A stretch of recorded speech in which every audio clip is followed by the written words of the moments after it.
Let's put our hands together for him. Today, the second annual Top Brands Nigeria 2014. I want to say good morning to you all, distinguished speakers, and the Excellency waiting by His grace. You have been on the saddle for some time, very consistent, and if it is the will of God, let it be. Captains of industry here present, professional colleagues, our partners from the fourth realm of the estate, ladies and gentlemen.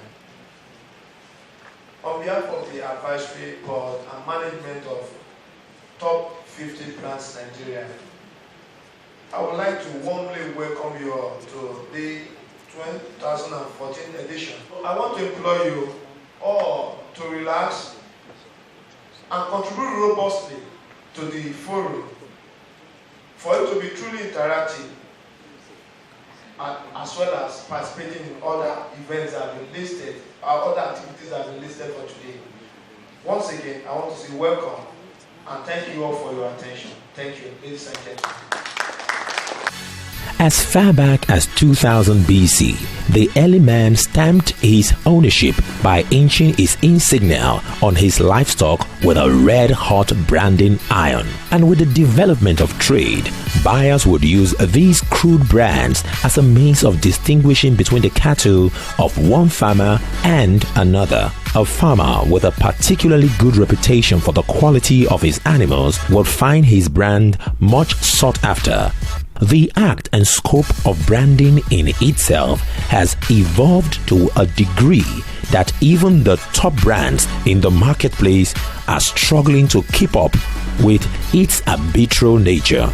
Just recently, the McKinsey Global Institute released a report early in the year estimating that Nigeria's consumer market is worth more than $400 billion yearly.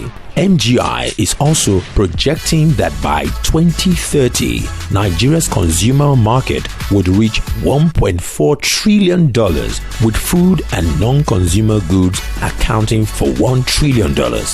Now, the question is, how much of this huge pile will get to the Nigerian brands?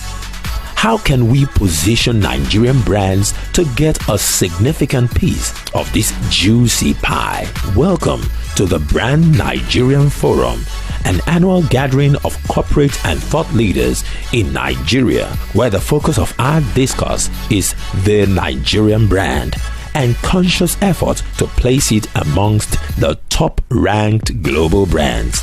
Today, we'll discuss consolidating on the Nigerian economic gains towards achieving top 20 globally. To deconstruct the discourse, our distinguished panelists. Welcome to the Brand Nigerian Forum.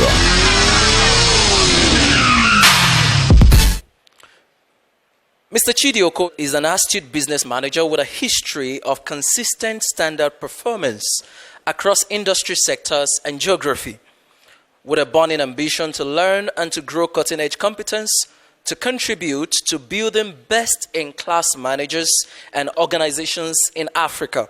A business titan, a leader with a beautiful mind. Let's welcome Mr. Chidi Okoro, General Manager, Africa, Lucozade Ribena Santry. Accolades like Coolest Phone Award, Mobile Phone Brand of the Year, and many more flattering epithets have been used to describe the leading phone manufacturer, Nokia, at various award ceremonies and forums across Africa. One man deserves credit for Nokia's giant stride in the African mobile phone market. He joined Nokia in 1998 and has held several senior positions within the organization over the past 16 years. A brand builder, a market penetration expert. Please let's make welcome once again Mr. Nick Imudia, Managing Director, Nokia West Africa. Often described as a model of indigenous ICT firms in sub-Saharan Africa and as a great showcase to encourage younger entrepreneurs in Africa and beyond, Computer Warehouse Group has continued to garner praise from all over the world. This unassuming visionary and revolutionary entrepreneur was recently appointed entrepreneur in residence at Columbia Business School, New York. Joining us with his well-oiled skills and experience in sales and business innovations, please make welcome once again Mr. Austin Okere, Group Managing Director, Computer Warehouse Group. Thank you for joining us. A true veteran with over 3 decades as practicing pharmacist, a remarkable business leader, an icon of consistency of purpose, he served as National Secretary of Nigerian Association of General Practice from 1987, Fellow, Pharmaceutical Society of Nigeria, Fellow, West African Postgraduate College of Pharmacists, Merit Award winner, Pharmaceutical Society of Nigeria. Once again, make welcome the Managing Director, JK Pharmacy, Mr. Jimmy Agbaje. Thank you. Also joining our panelists is highly esteemed Professor of English who trained at the University of Calabar and Lagos in Nigeria. He has published several critically acclaimed articles in different aspects of English, linguistics, and communication. He belongs to a number of professional academic associations and enjoys a fulfilling experience in brand consultancy. Please welcome once again Professor Charles Ogbulogo, Dean, School of Postgraduate Studies, Covenant University. The Brand Nigeria Forum is a special gathering of captains of industries and thought leaders where they highlight on enhancing the brand Nigeria and how to make it one of the top 20 globally under the topic, Consolidating on Nigeria Economic Gains towards achieving top 20 globally. Now the facts or the figures. Nigeria is the 26th largest economy in the world and largest in Africa. A number one destination for investment, Nigeria is the frontier market that attracts the most attention from American and European multinationals. Argentina, Vietnam, and Saudi Arabia followed respectively. If this growth is sustained, Nigeria will be among the top leagues sooner than projections. Respectable organizations, including the United Nations Conference on Trade and Development, NCTD, the World Bank, and several organizations have predicted that Nigeria's growth will continue in the foreseeable future. Nigeria has the largest population in Africa, and about 55% are between 15 to 64 years old, while 1 to 14 years old is actually 41%. It means we have a very youthful population. Also, there is increasing buying power among the populace. So, bearing this in mind, we will now start our discussion. How do we connect the rebasing of our GDP and being the largest economy in Africa to the common man on the street? Thank you very much, Fola. If you are the largest economy, when people want to make investment, they look out for where they are going to attract volume and scale. Very important to bear that in mind. That's why you will not want to go and invest in my village. You rather invest in Lagos. And let me put it in perspective. Lagos GDPs are actually larger, slightly larger than that of Ghana as a country. So you can see what size does matter. What it means is that people are going to look at your country as a place where the people over time will have the capacity to consume. And when companies want to make investment, where do we invest in Africa or in the world? Nigeria usually gets mentioned. If you look at countries like Indonesia or Brazil, Nigeria starts to get mentioned. What does that mean? The more companies come here, the more skilled our labor force become. That means they are more productive. When you're more productive, your GDP grows more. Just know that before I round up, if you know about Fortune 500 companies, only very few of them are actually in Nigeria. Now that you're seen as a large-sized GDP, growing healthily, you're going to see these companies come. And these companies do change the game of economies and countries. I think that's the perspective I'd like to give at this point. Again, to the common man, what does it mean that we're the largest economy? I think the answers were very good. It summarizes it pretty nicely. If you look at Nigeria, it used to have a very negative tonation to it as a brand. It sort of swayed companies away. It even stopped people from coming into the country. But what this does is it gives Nigeria a positive brand. So for a common man, what being the largest capital in Africa means simply more people will come to invest in the country, more opportunities will come for the for the people, and then a lot of things will be there for us to consume.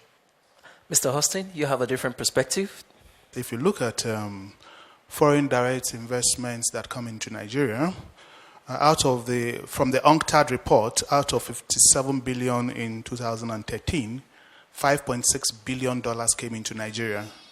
If you take that into consideration, the fact that there are only 7 countries in Africa that got more than $3 billion, then Nigeria got more than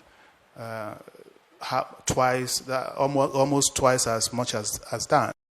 But again, quoting the same statistics, the IMF puts Nigeria at 123 out of 144 countries, coming after Romato, I don't even know what country that is, and before Vanuatu.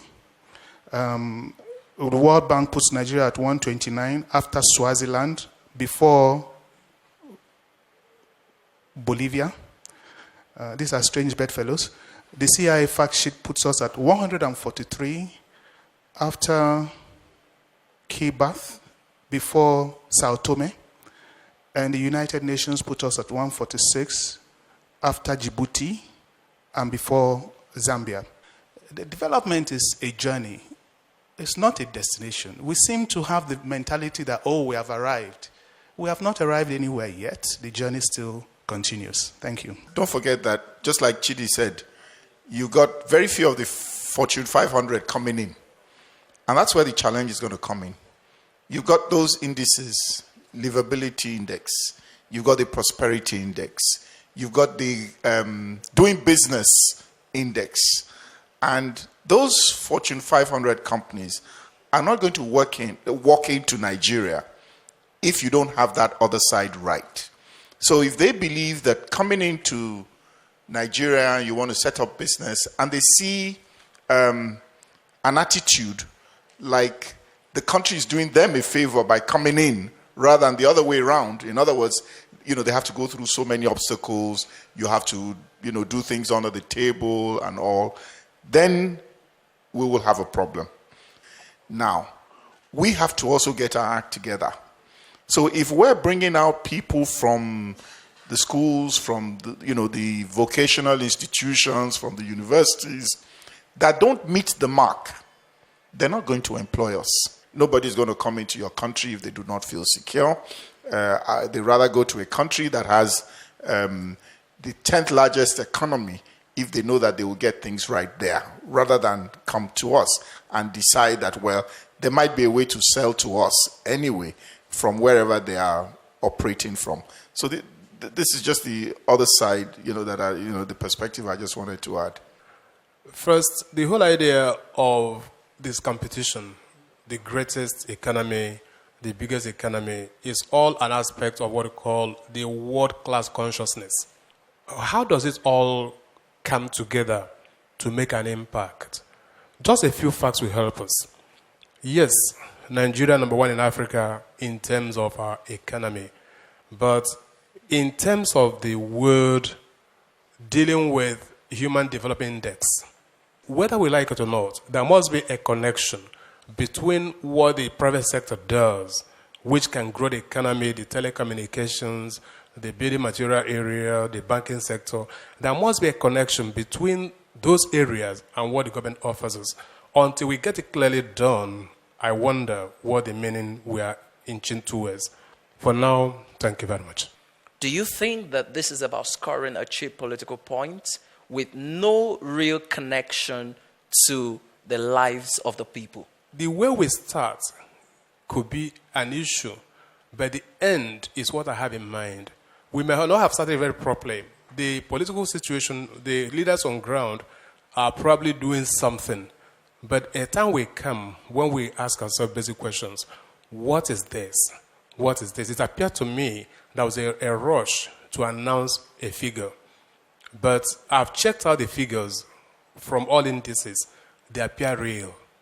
But what is the issue is the trajectory. How do we get to that figure? But once we're able to get them right, it appears to me we can go on with it for now. Thank you. I'm not sure it's about ego. I mean, just like Prof said, they're real. But I think it's for us to understand why they are so good. Is it really because we're doing it right? Or is it because, is just working for us. When you're selling oil at over $100 per barrel every day, yes, the economy is diversified a bit, no doubt about that. But we still know that the real driving force is the oil that sells, whether we're working or we're not working. So it's for us to know that while it's working for us, we all knew when Nigeria had 2020 in mind, that it would come to that, even without doing much. And that's something we need to know. That for as long as oil continues to sell, for as long as the economy is as it is, that we're 23rd today is not necessarily by our own making. It's just like a natural flow. And the real challenge is how to sustain it in a way that translates to real development. Development of the people, development of the country in a sustainable manner. Oil forms a big core of the standing of Nigeria, even with the rebased GDP and the attractiveness of the country attracting foreign direct investment. If you check the percentage of the 5.7 billion that came in and the percentage that goes to oil, it's quite significant. But the discovery of shale oil and the fact that America has now overtaken Saudi Arabia as the biggest oil producer, and Nigeria's oil is no longer being imported by America, and that America even is at this point contemplating getting congressional backing to start exporting oil. And if you see what has happened to oil prices as a result of these, you see that oil prices which were at our Brent, which was about 114, is now dropped to about 84. It's not just the price of the oil that determines the revenue, but also the quantity that we're able to export. There are three things: the price of oil, the quantity you're able to produce, and the quantity you're able to sell. So when we talk about sustainable growth has a pillar on job creation and inclusiveness. So the overall majority of Nigerians are not getting any good education because the local governments are not engaged. And it's until the local government engage and until we tap the full potential of the SME, inclusiveness and job creation, which are the engines that will power the trajectory, will fall far short. Thank you. Wow, thank you so much. Is it about just getting or scoring a cheap political point, or is there a real connection with the people, the rebasing of our economy? In reality, where we are is we would need to look at how did we get here and what are the elements that will take us to the next level. Companies are coming to Nigeria not necessarily because it's easy to do business, and we know that. It's because there is a buying power in the country. The consumption power is there. It sort of bothers me a bit when I go to the shop very close by here, and there are very few products made in Nigeria, or none made in Nigeria.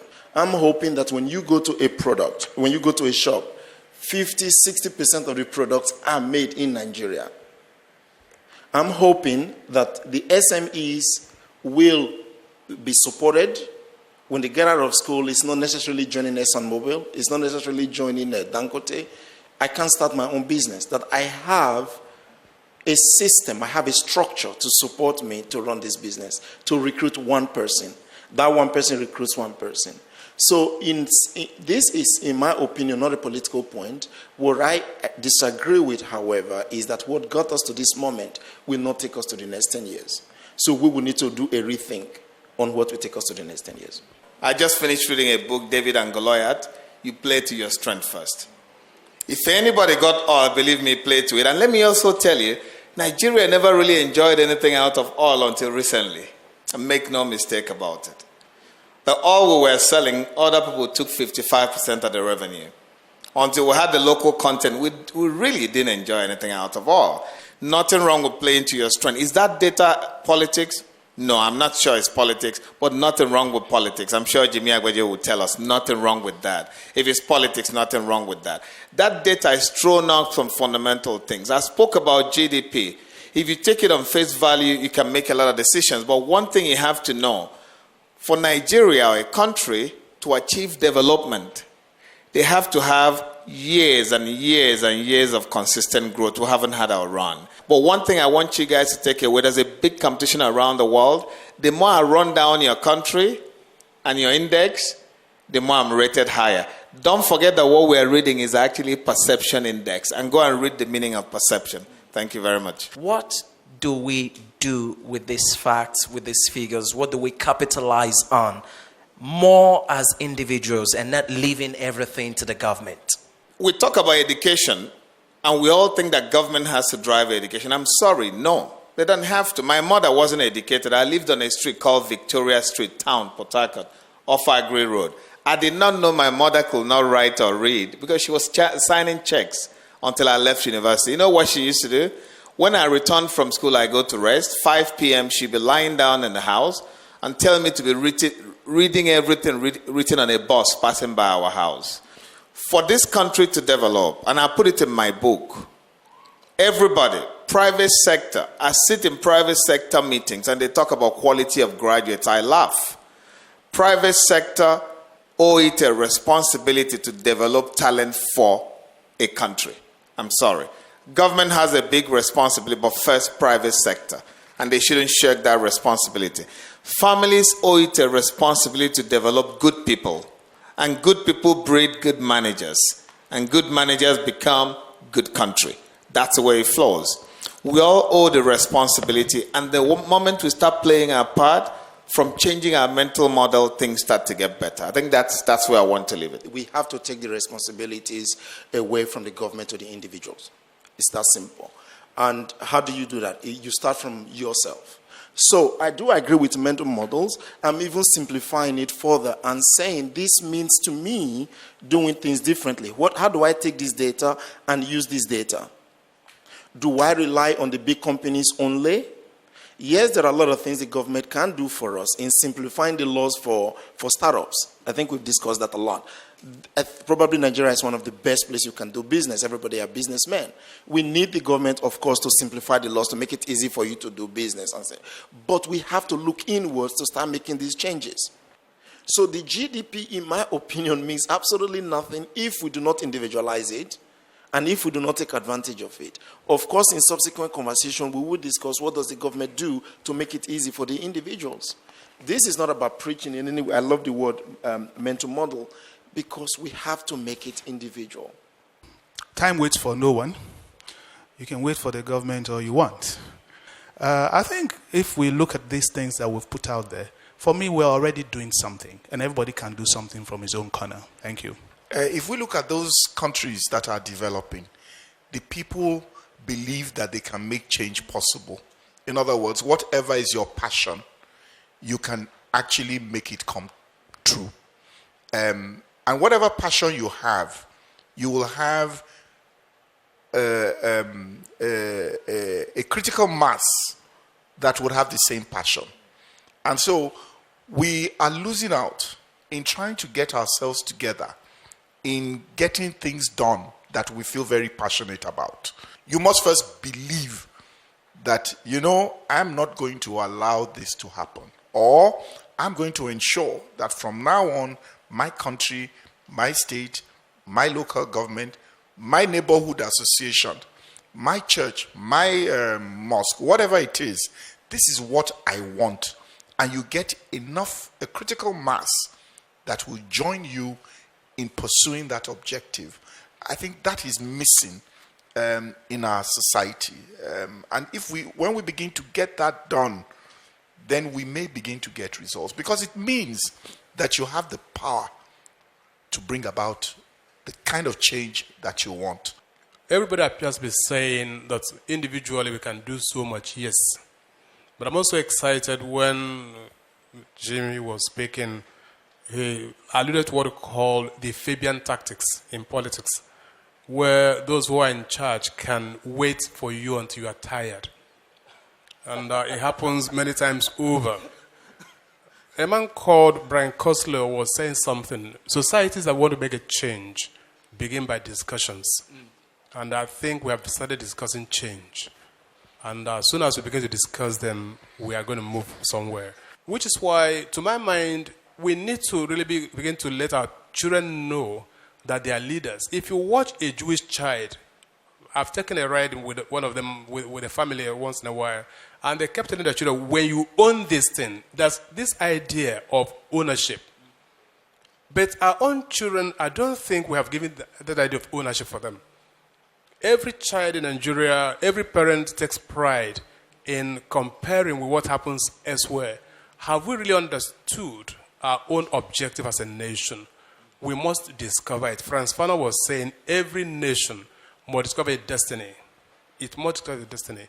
And how to discover that destiny? It is by purposeful education. Education anchored on values. Education anchored on leadership. First, how do we actually maximize the youthful population that we have in line with these potentials? And the second one is, how do we stem the burning desire of young people to escape? The young men and the young women are not completely out of their mind. They want to see something positive. They want to see something worth dying for. Look at the National Youth Service Scheme. When we took part in our own time, it used to be a thing of pride. I remember in those days, my father, my mother, they didn't even know where I was going. I was supposed to Fakano. And all they needed to do was to do for transport, and I went and came back and enjoyed myself. But today, people are rejecting even that little thing that binds us together. So we, as the leaders of today, I do not think we've actually given the youth any reason to want to stay. But at a time will come, not too far from now, when we remember that there's a lot to do for this country. And when that happens, the remnants will return. I think it was Nick, or was it Mr. Okere, that talked about small and medium enterprises. You know, you look at a bank, most of our banks, I'm not sure they employ the new generation, or what we call the new generation. I'm not sure they employ up to 5,000 even. So that's not where the employment is going to come from. It's going to come from the SMEs, or the MSMEs, as we call them. And I think he illustrated it very well. If one of them takes one more person, it addresses a lot of issues. So I mean, for me, it's how we create an environment for that category of people. And that's really the masses of the people. And the way you do that is still going back to the basics, and I think it dovetails into your other question, is that those people must be prepared. You know, I tell the younger ones, I say those that have changed the world in the way they know, the Zuckerbergs, the Steve Jobs and co., they changed the world not from university education. They changed the world from basic education. In other words, what they learned at the primary and the secondary level was enough for them to be creative, to be able to look at the needs and to be able to look at, carve a niche for themselves. It wasn't in the university that they made it. It wasn't from university education. And so we have to go back. I'm very, very passionate about having the right kind of education. If you get the education right at the basic level, then you begin to help the SMEs, because those are your potential small and medium enterprises, creators, so to say. So they will know where they're going. They're the ones that will be employing that extra 1 or 2 persons and thereby creating jobs. Those that want to go abroad are going abroad because there is no hope. They don't see a future here. I went to school at a time when in the university, all you looked up to from your bursary was to go for summer holidays. But never did we ever think of staying back. It never came up. It was to go. In fact, by the time you've done 3 weeks or so, for people like us, we're ready to come home. Because you spend all your money and you're ready to come back home. You never thought of going. Because when you got back then, you got a job. When you got back then, you had things. You could get a car with time. But where that is no longer in place, and in the global village or the global world we live in today, when you see the other end, because what they don't see, of course, is that life is very hard over there now anyway.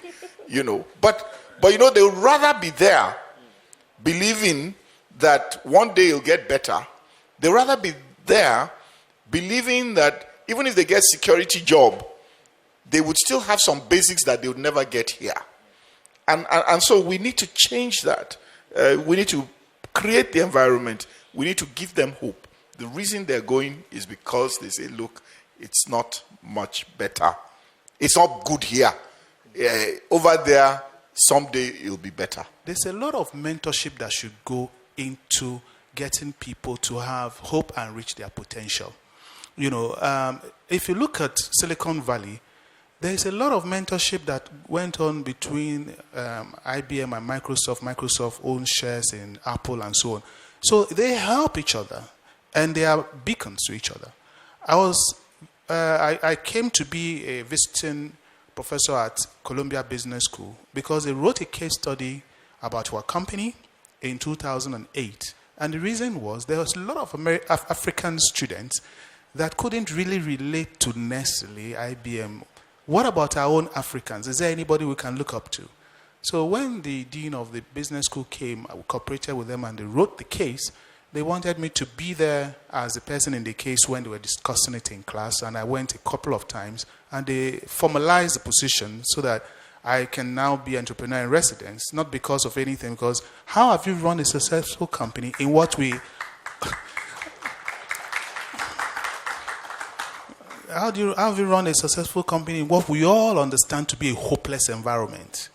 And it's amazing how there's a shift of mind that the environment is not hopeful at all. The Chinese use the same word for challenge and opportunity.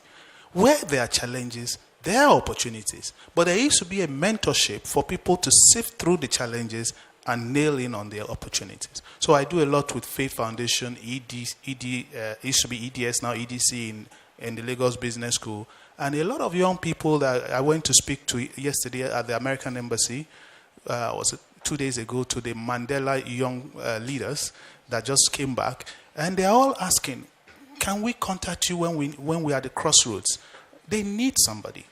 So on the one hand, people there, the African students that when I go to New York, I'm going on 25th of October for 10 days, they now see a hope that there's something for me when I come back. On the other hand, the mentorship we do here also tells people, if Austin Okere, as ordinary as he is, can do it to CWG, why can't I? So it gives them hope that here there's something for me. And so those two-pronged approach all rest on appropriate mentorship. People leave the country because there is no hope. I think that is the summary of it. When I was in Singapore recruiting for 600 people, I was tasked recruit 600 persons. And I was thinking, where do you start from? I took learnings from two companies in India. One is TCS, Tata Group, and the other one was Vipro. I went to a recruiting event, and I was shocked how many people they recruited. We're looking at 10,000 at a time, 20,000 at a time. And people were also leaving the same rate. And one would leave one company, go to the other company. And I spoke with the directors, how do you do this? And they said, we are training each other. We are using each other to develop the system. Youths are the future, but only good youths are the future of our nation. My future will not be in the hand of irresponsible, lazy, and not humble youths. Very important. We need to put the burden back on them. They have to be ready for the future they desire. You need resilience, humility to be able to drive a future. And I think the more we stop thinking about maths and English pass rate and start talking about real skills, life skills that get you to the future, the better for us. If our economy is as robust as we've heard today, who should take charge of the responsibility of changing this mental perception, this mental poverty? What do we have to do to move forward from here? How do the young ones tap into this opportunity that we have? I set up an academy. It's a not-for-profit called the Southern Business Academy. I'd like you to Google that. And I train plumbers, electricians, bricklayers, tilers. And I do that for free. I have a couple of my friends pay money to train one. And let me share an experience with you. 2 weeks after somebody came to learn tiling. He's actually a graduate. He studied philosophy. 2 weeks after, I didn't see him in class on a Saturday. And I asked the tutor, where is he? Apparently, learning for 2 weeks, he got a job at Mayfair Garden to do a full house styling. Can you believe that, And he was looking for a job for 4 years. Mental model results from mental chatter. What's in your brain all the time? Have you noticed in Lagos, why is it that when we jump into a traffic in Lagos on Third Mainland, we start complaining? You know there will be traffic that morning. Don't you know there are 3 million cars in Lagos, by the way? We hope when Jimmy Agbajet comes in, he can design a solution for Lagos traffic. There are 3 million cars on the road, and you can imagine the few number of roads. Mental model comes out of your chatter. What do you think? We always think problem. That's why when you go to the passport office, instead of queuing up, we all want to go to the front, then somebody profits from us. But when we fly 6 hours into England, and we complain about Nigeria, we go and queue up. The same people. I don't know why that happens. Because we have a mental model that things have to be, there shouldn't be any problem first. That's the first model we have, which is wrong. So that's why when we train our kids, we take them to school every day at the back of a car, and we send them to London thinking they are going to be successful. You're making a mistake. They will not. Because the guys in their class are hawking newspapers at 5 a.m. under -3 degrees. That's why your kids are going to battle. My kids are in the same situation, okay? So it's about what do you think? Do you want to think positive? If you think more positive, you're broader in your thinking, you're more creative. If you think so negative, you narrow your thinking. I think that's a big challenge we have. We call on Taiwo now. He will unveil the top 50 brands as we quickly round up for the afternoon. Here is Taiwo for our information. He is the convener of what we are having. Can we welcome him with a befitting round of applause? Distinguished ladies and gentlemen, let me once more welcome you and to appreciate you for coming to grace our occasion today. Ladies and gentlemen, hereby I want to present to you, based on our evaluation, the 50 top brands for 2014. I have them listed in alphabetical order and also the 10 brands to watch. The number 1 is Access Bank, ICO Insurance PLC, Airtel Nigeria, Arik Air of Nigeria, BUA Group, Cadbury Nigeria PLC, Coca-Cola Nigeria, Corn Oil PLC, Dar Group, Dana Group, Dangote Cement PLC, Diamond Bank, Dufil Primal Food, Eco Bank, Etisalat, ExxonMobil, FCMB, First Bank Nigeria, Fort Oil, Friesland, Globalcom, Flour Mill of Nigeria, GSK, GT Bank, Guinness, Honeywell Group, Julius Berger, Lafarge Wapco, Mansard Insurance, MTN Nigeria, MultiChoice, NACO, Nestle PLC, Nigeria Breweries, Nokia, now Microsoft Device Services, Oando PLC, Promasido, Punch Newspaper, PZ Cousin, 7-Up Bottling Company, Shell, Stallion Group, Stanbic IBTC, Total PLC, Toyota Nigeria, UACN, UBA PLC, Unilever PLC, Union Bank PLC, and lastly, but not the least, Zenny Bank PLC. Let's put our hands together for these 50 brands. And very importantly, the exciting 10 brands to watch. Like I said earlier on, we recognize some brands that have shown significant brand building activity over time. And we have these 10 as top that we're selecting for this year. Our aim of the top brand, of the 10 brand is, though they are not part of the 50 brands, but they are promising. And we're looking forward to them being among the top 50 brands very shortly. And the 10 are RT Group, Computer Warehouse Group, Daraju Industries, Heritage Bank, Jumia, Main One, Submila, ShopRite, StarTime, and Technophone. Ladies and gentlemen, this is a summary of the report of our activity on the top 50 brand 2014. And once more, I want to say a very big thank you, particularly to our guests and to our audience and to the member of the press. Thank you so much. I would like to say once again a big thank you for this opportunity to make a comment about the top 50 brands in Nigeria. I encountered the young men who put together this organization. When they came to me for advice, what actually came to my mind was, are you able to power this? I looked at the variables that always constellate to making events of this nature. For almost 1 year, we were talking about the strategies. And I was conscious of the fact that many people have come on this platform with spurious promises that we shall do this, we shall do this. But in the end, they couldn't pull it. But along the line, we got talking, I got gauging their temperature, and I'm happy to announce that they have fulfilled all their promises. When I looked at their criteria for selection, one of them was the social corporate responsibility of the agencies they're dealing with. And I also checked out all the questionnaire items they drew. From the analysis, we were able to find out that they were also very conscientious. By the sector analysis, we observe that the banking sector is actually doing well. And we believe in the subsequent editions, we shall penetrate a little deeper to find out what makes a bank what a bank should be. Is it just to mop up surplus capital, or is it just to look for cheap source of funds? There must be a ripple effect on the economy, and I'm sure they're going to draw it in their next presentation.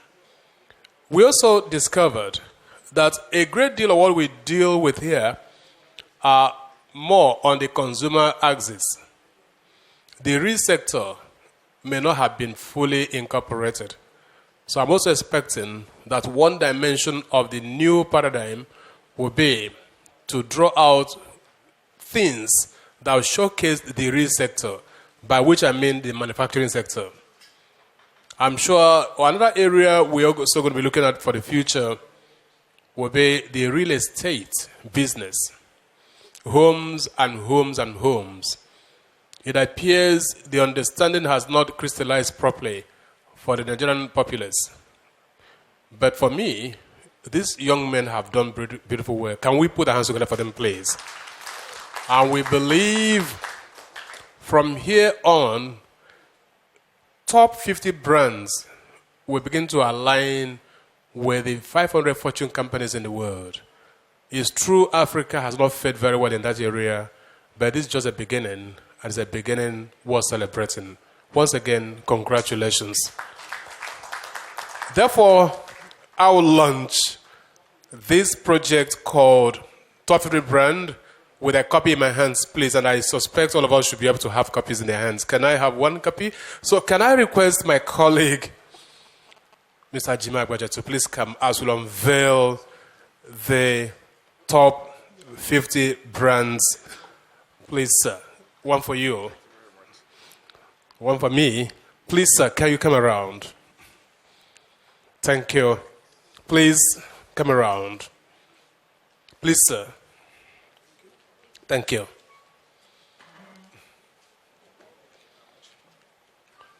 So, we present the Brand Nigeria Journal to the glory of God and for the uplift of the human society. Thank you very much. Comments? Thank you. Thank you. Thank you. Thank you. Thank you. Would you like to make a comment? Okay. Sorry. Mr. Taiwo has given me the nod to bring the curtains down on this event. So we thank you. Members of the media, God bless you for being with us. Here is Vivian looking tall in her heels for the vote of thanks. Can we put our hands together for her? Vivian, they like your smile. All right. On behalf of this great event and the organizers of Top 50 Brands, we'd like to thank you all for coming and honoring this event. We thank you all. Thanks.